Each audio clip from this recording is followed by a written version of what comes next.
दिग्रस पालिकेत नगराध्यक्ष कोण होणार? सत्ता कुणाच्या हाती? शहराचे लक्ष अंतिम निकालाकडे. दिग्रस नगर परिषदेच्या सार्वत्रिक निवडणुकीनंतर शहरातील राजकीय वातावरण कमालीचे तापले आहे.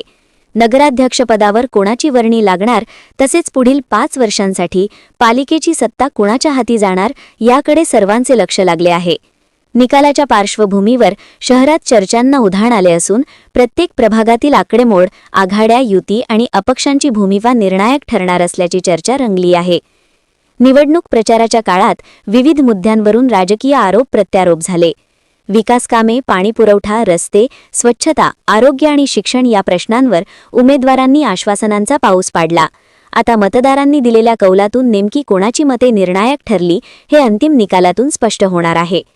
नगराध्यक्षपदाचा गुलाल कोणाच्या कपाळी लागणार याबाबत उत्सुकता शिगेला पोहोचली आहे. विजयी गटाच्या जल्लोषासोबतच पराभूत गटाकडून आत्मपरीक्षणाचा सूर उमटणार अशी मिश्र प्रतिक्रिया अपेक्षित आहे.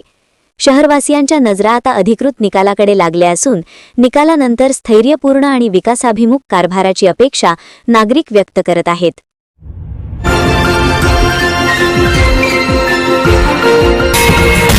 विदर्भ न्यूज मराठी, सकारात्मकतेचा शिलेदार.